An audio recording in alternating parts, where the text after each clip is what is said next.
Hello everyone, welcome back to our channel. तो आज हम डिस्कस करने वाले हैं क्लास 10th वाले एमपी बोर्ड के जितने भी स्टूडेंट्स हैं उनके लिए ये पेपर ऐसा है जिसने पढ़ाई नहीं करी वो इसको करके आराम से पास हो सकता है, और जिसने थोड़ी बहुत भी पढ़ाई कर रखी है, मतलब थोड़ा बहुत भी कुछ पढ़ रखा है, तो वो इसको करके आराम से अपने 80 में से 80 नंबर पक्के कर सकते हो। इस लेवल के क्वेश्चन है इसमें सारे के सारे क्वेश्चन, सभी क्वेश्चन ऐसे हैं कि जो कि आपको एग्जाम के अंदर देखने को मिलेंगे। ऐसे क्वेश्चन पिछले 10 सालों में हर साल पूछे जाते हैं, और जो इनको कर लेता है उनके हर बार ही अच्छे नंबर आते हैं। तो फिर भाई ध्यान से करना, हर एक क्वेश्चन को ध्यान से समझते हुए करना। पूरा सॉल्व करवाऊंगा, तो उससे पहले आप लोगों से मतलब आप सभी से रहता है कि आप लोग देखते हो पूरा अच्छे से करते भी हो, लेकिन एक काम नहीं करते। वो क्या नहीं करते भाई, ये सब्सक्राइब नहीं करते। कर दो नीचे सब्सक्राइब वाला बटन, वो लाल है, उसको लाल कोई भी चीज़ अच्छी नहीं होती, लाल मतलब होता है खतरा। तो फिर ये लाल खतरे को हटा दो भाई, लाल खतरा है तो उसको जल्दी से हटा दो, मतलब कि नहीं चाहिए खतरा। तो आप लोगों को खतरा नहीं चाहिए तो सब्सक्राइब कर लो, ठीक है। तो फिर चलते हैं अभी इसके क्वेश्चन सॉल्व करने में। तो सबसे पहले हम करेंगे सही विकल्प चुनने वाले। तो क और ख का मेरे को उत्तर बताइए कि सर क का तो पहला होगा या फिर दूसरा होगा। जो भी उत्तर है आपका, और ख का उत्तर बताइए, क्योंकि सही विकल्प चुनने वाले मेरे को आपसे उत्तर चाहिए। तो फिर चलिए स्टार्ट करते हैं।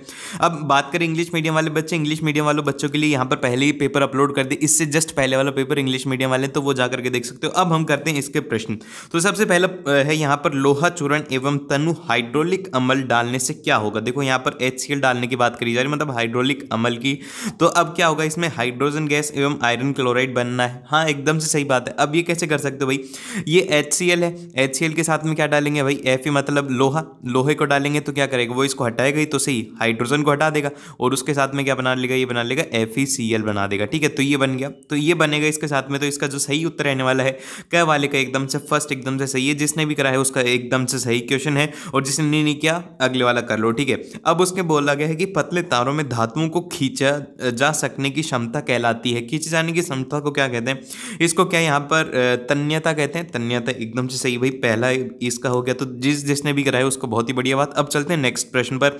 नेक्स्ट प्रश्न है यहाँ पर, दो तंत्रिका कोशिकाओं के माध्यम खाली स्थान को कहते हैं। तो यहाँ पर खाली स्थान की बात करी गई है, उसको कहते हैं स्पिनस, स्पिनस कहते हैं इसे। इसका जो सही है वो है सेकंड। और फिर उसके बाद में बोला गया है कि अंगलेनिक जन मनुकुल द्वारा होता है। किसके द्वारा होता है भाई, इसका अगर सही बात करें, इसका जो सही उत्तर रहने वाला है घ का, वो एकदम से सही उत्तर है, वो रहेगा सेकंड, यीस्ट एकदम से सही उत्तर है। और फिर यहाँ पर बोला गया कि विद्युत धारा उत्पन्न करने की युवती को कहते हैं, विद्युत धारा उत्पन्न करने की युवती को कह रहे हैं जंत्रिक। तो यहाँ पर जनित्र एकदम से सही उत्तर हो जाएगा। तो इसका एकदम से फर्स्ट एकदम से सही उत्तर है।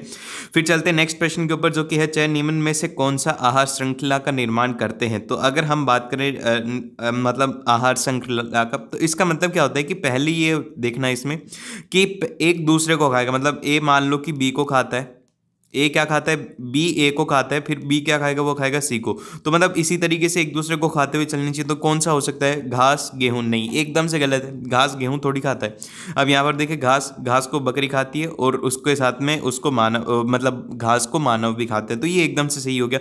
तो इसकी श्रृंखला रहेगी वो रहेगी सेकंड वाला, इसका एकदम से सही उत्तर है।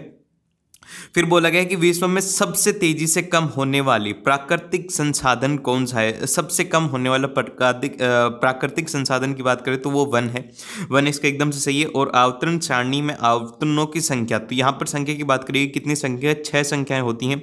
तो इसका सही उत्तर रहेगा वो रहेगा सेकंड, एकदम से सही उत्तर है। फिर चलते हैं नेक्स्ट वाले प्रश्न की तरफ। ये है इंग्लिश मीडियम वाले, और फिर ये रहे यहाँ पर इसके। अब इसके अंदर रिक्त स्थान भरने हैं आपको। अब यहाँ पे बात करी जाएगी जल एक क्या है, मतलब जल एक क्या है, ये उदासीन ऑक्साइड है। मतलब क्या है, ये है उदासीन, ठीक है, उदासीन ऑक्साइड है। ये साथ में करते हुए चलना, आंसर लिखते हुए चलिएगा। और ख वाले के अंदर धातुएं प्राय उष्मा एवं विद्युता की होती हैं। क्या होती हैं, सुचालक होती हैं। क्या होती हैं भाई, ये सुचालक होती हैं। सुचालक इसका एकदम सही उत्तर है। फिर चलते हैं यहाँ पर, मादा एवं गर्भ शिशु के बीच जैविक संबंध स्थापित करने वाले ऊतक कहलाता है। इसके क्या कहते हैं, उसे कहते हैं प्लेटलेस्ट, क्या बोलते हैं इसे, प्लेसेंटा होता है वो, ठीक है। और फिर उसके बाद में यहाँ पर आता है, घर के अंदर बोला गया कि पादपों में जल के वहन उत्तरदायित्व है। किसके लिए उत्तरदायित्व है, जाइलम इसके लिए होता है। इसमें ये हर बार प्रश्न पूछा जाता है जाइलम का। तो ये प्रश्न थोड़ा इंपॉर्टेंट है, इसको जरूर से याद रखना। इसी के साथ में ये भी याद रखना कि जाइलम के अलावा फिलोयम का क्या काम होता है, ठीक है, फिलोयम वाला काम जरूर से याद रखेगा। और यहाँ पर बोला गया है कि प्राककोश में पाए जाते हैं, क्या पाए जाते हैं, अगर हम यहाँ पर बात करें प्राकरण पाए जाते हैं, प्राकरण पाए जाते हैं।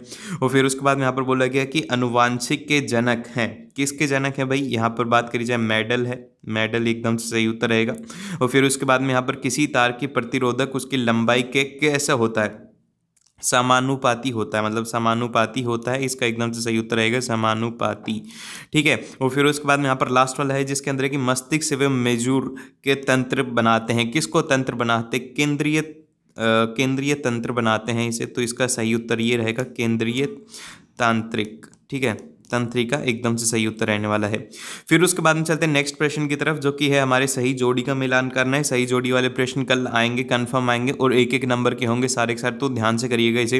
अब सबसे पहले बोला जा रहा है कि सबसे अधिक क्रियाशील धातु, अब सबसे अधिक क्रियाशील धातु की बात करें तो वो होता है पोटेशियम, इसका एकदम से सही उत्तर रहेगा। और फिर बोला गया है कि सामान्य रक्त दबाव, सामान्य रक्त दबाव पता होना चाहिए कि वो होता है 120/80 millimetre of Hg।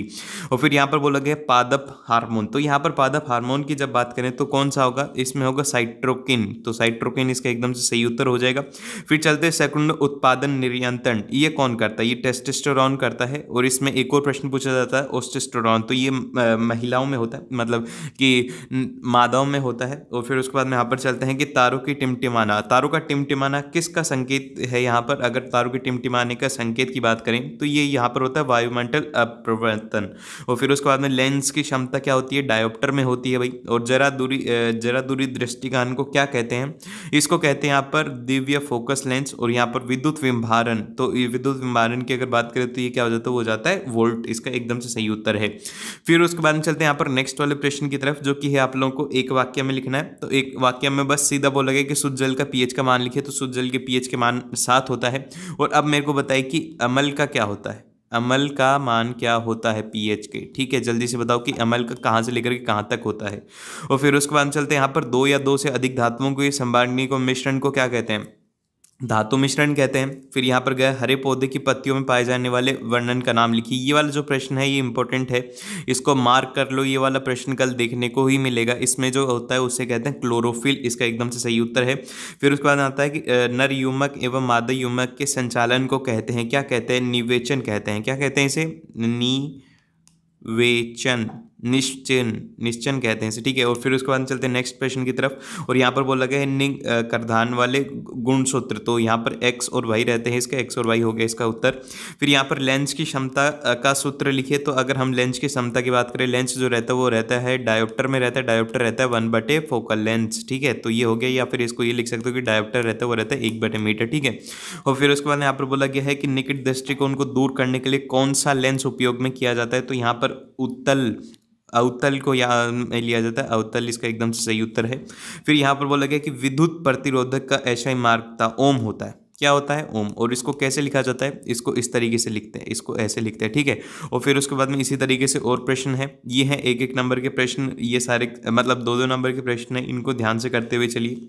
Vegetative propagation, ये सारे के सारे आपको प्रश्न देखने को मिलेंगे कल पेपर में। और उसके बाद में यहाँ पर बोला गया है कि आपको यहाँ पर क्या करना है, इनको संतुलित करना है। अब देखो संतुलित करना काफ़ी ज़्यादा आसान है, संतुलित करने का सबसे आसान तरीका बताता हूँ कि जैसे कि यहाँ पर HNO3 है और COH है और यहाँ पर CaNO3 ट्वाइस है और H2 है। अब इसको बैलेंस कैसे करेंगे, इसको बैलेंस करने का तरीका सबसे आसान है, कभी भी गलती नहीं होगी, इस तरीके से करना है। ठीक है। एग्जाम में क्या करना है भाई, ऐसे कैल्शियम देख लो कि कैल्शियम कितनी है, यहाँ पर 1 है, यहाँ पर भी 1 है, तो कैल्शियम तो क्या होगी भाई, बैलेंस है, कैल्शियम का काम खत्म हुआ।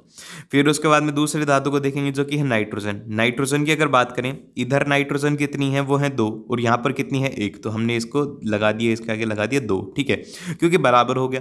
अब उसके बाद में देखेंगे ऑक्सीजन को, अब ऑक्सीजन की संख्या गिनते हैं, इधर कितनी है, इधर गिनते हैं, ये होगी 3 और 2 होगी 5, मतलब 3 ये 6 और 2 होगी 8। देखो क्योंकि ये हो गया था 2 है, तो ये 6 और 2 8 हो गई।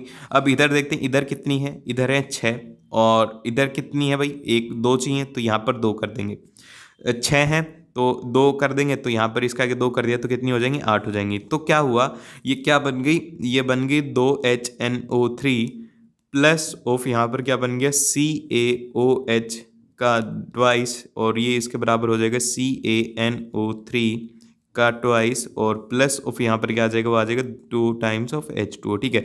अब उसके बाद में अभी ये पूरी पूरी नहीं हुई है, इसको पूरा करते हैं।